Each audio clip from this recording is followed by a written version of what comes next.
Hey, it's Thomas Mulready from CoolCleveland.com, and we're here today with Karen Gahl-Mills. Thank you for talking with us tonight, Karen. Absolutely. Happy to be here. You are the new Executive Director of Cuyahoga Arts and Culture. Correct. This is a group, of course, that uses the cigarette tax here in Cuyahoga County and distributes it to artists. Talk a little bit about your background, because you've been director at the Syracuse Symphony. What has that been like? That's a major institution in the middle of New York State. It is. It's an institution that has 200 public performances a year and an 18-county reach.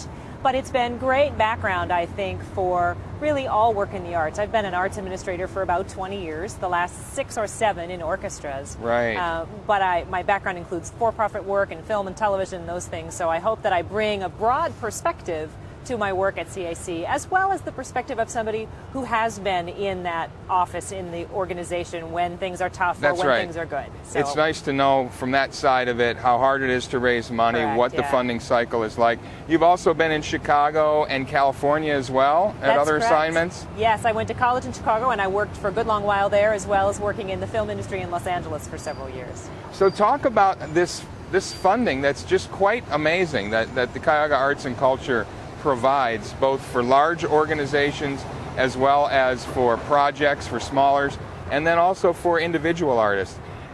This makes this county something like the 5th largest, if it were a state, I think it would be the 5th largest state that's funded. It's one of the 5th largest local municipalities that provides funding like this. Frankly, this is why I'm here. I think what you're doing in Cleveland is extraordinary. Right. You're not just talking about having a great cultural infrastructure.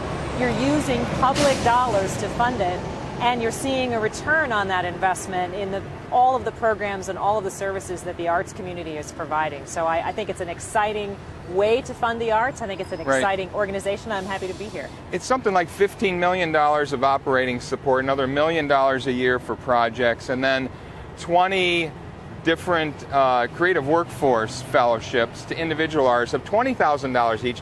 These are significant dollars. I'm wondering what would happen in this economy if this money was not here. I'm sure it would be very, very challenging. I suspect that especially for smaller arts organizations, the predictability, the stability of grant funding that's multi-year in the case of operating support coming from CAC is critically important. Everything got turned upside down about a year ago. Exactly. And to know that this is here and this is public investment in what folks are doing, I'm sure has made a difference. I'm sure it's kept some organizations in business that might have had a really tough challenge otherwise. No doubt. And a few have gone out of business, but those that are still here, they rely on this. We take it for granted now. It's been around for a few years. 2006, I believe, was when it was first voted in. It's a 10-year cycle. Are you already thinking about 2016 and reauthorization, or possibly even some other forms of funding? Absolutely. The reauthorization is certainly on my mind, and one of my charges from the board is to make sure that everybody in Cuyahoga County knows how their investment has been spent and will be spent over the coming years. Talk about this. Talk about how important it is to really sell, if you will, the value and the benefit of Cuyahoga Arts and Culture. It's a little under the radar. It's not like the foundations. It's a little different. A lot of people voted for it, but then probably don't even know it exists, don't even know it's keeping these institutions alive. What kind of plans do you have for raising the profile? That's the other piece that the board has charged me to do, is to really raise the profile of the organization. And I think a great place to start is for me to get to know all of the providers of arts and cultural services around the community, as well as just do as much work as we can to be in public, in the community, in the media, at the Rotary, wherever we need to be to tell the story. Right. You've got about 145 some organizations that are getting funding. Correct, yeah. Probably more and more applying each year. You've got individual artists. How do you plan to come into this community from the outside, really, and not know any of these folks?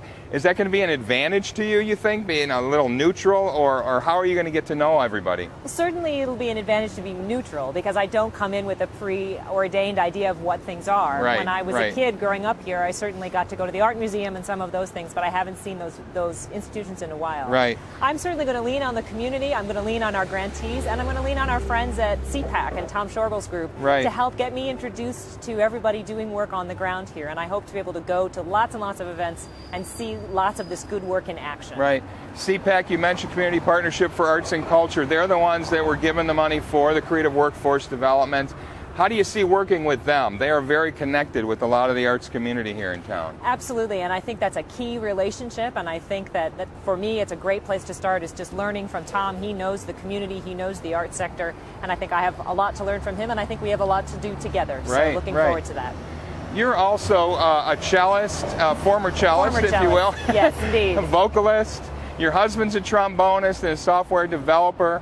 How does this inform your work in the arts?